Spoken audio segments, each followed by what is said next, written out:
Hello again, everybody. It's Les East with Brian Allee-Walsh, NewOrleans.com. It's Wednesday. Les, some big news coming out of Saints camp today. Dealing with injuries and John Carney's a long-awaited arrival. Let's begin with the injury updates. Well, probably the biggest topic of conversation is the person who's not actually on the injury report. And that's quarterback Drew Brees, who has what is being termed a sore left knee from a hit he took late in the fourth quarter of the game on Sunday. He practiced fully today, took all the snaps, was wearing a brace on the knee to protect it. Sean Payton says that there was no reason to put him on the injury report because he didn't miss any reps in practice. He said there's no specific injury. Drew said it was sore, sort of a bruise from the hit he took. There was a little swelling. He says it's gotten a lot better since Monday, and he thinks he will probably wear the brace for security reasons on Sunday, but he thinks the knee will be in pretty good shape. So doesn't sound like it's something to be concerned about at this point. If he were to take another hit on it, maybe that would be something to be concerned about. But at this point, it doesn't seem to be a big deal. I think by far the bigger issue at this point is the absence of Pierre Thomas, who did not practice today because of the ankle injury. Yeah, the injuries continue to belabor that running back position. Now is a clean sweep for running backs that entered training camp. Now everyone's been injured in some vein. So bring us up to date on where his status is and what do we see throughout the week. Well, that's a very fluid situation. Sean Payton didn't shed a whole lot of light on what's going to happen with Pierre. Did not practice at all today. Don't know if he'll practice during the week.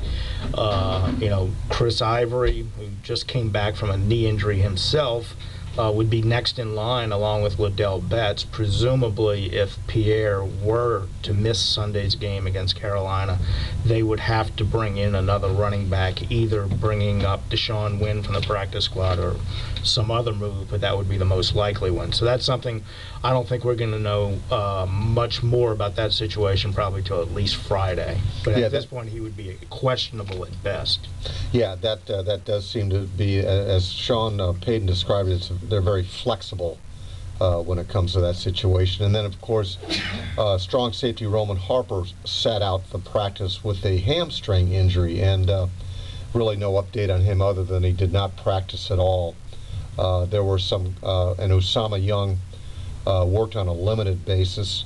We did find out that cornerback Randall Gay, who was held out of the game against Atlanta on Sunday with a concussion, remnants of the previous week against San Francisco, he returned to practice, which means that he must have been cleared by an independent neurologist, according to the NFL guidelines with regards to head injuries. So that's good news from a secondary standpoint, certainly for Randall Gay.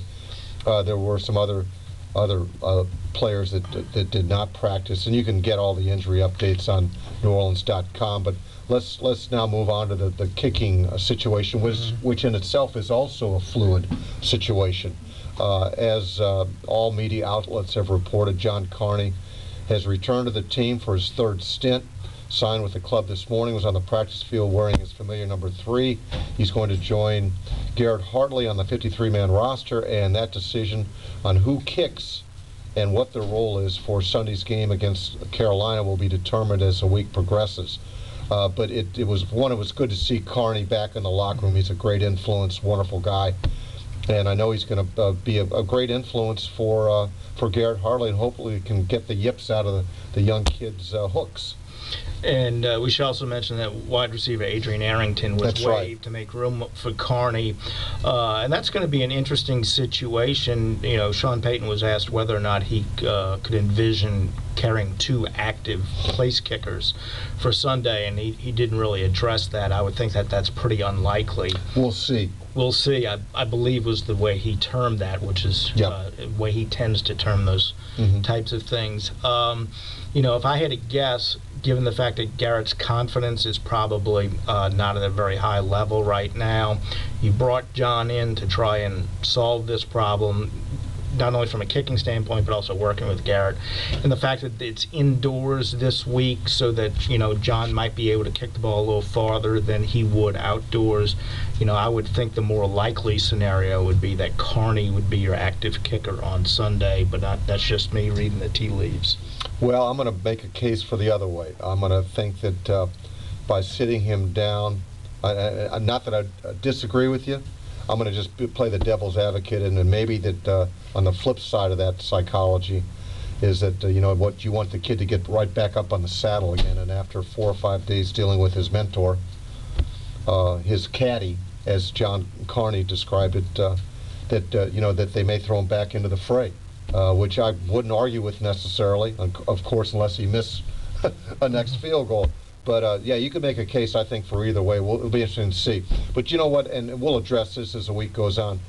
I thought Sean Payton captured the whole essence of their loss on Monday with the reference to that Garrett Hartley wasn't the only wide left on this club. They have other problems that they must address in the coming days to get ready for Carolina. And you know what? Les East and Brian Allee-Walsh will address those problems as the week goes on as well. So please stay glued to the NewOrleans.com for the remainder of the day and into tomorrow. And for Les East, I'm Brian Allee-Walsh. Aloha, everyone.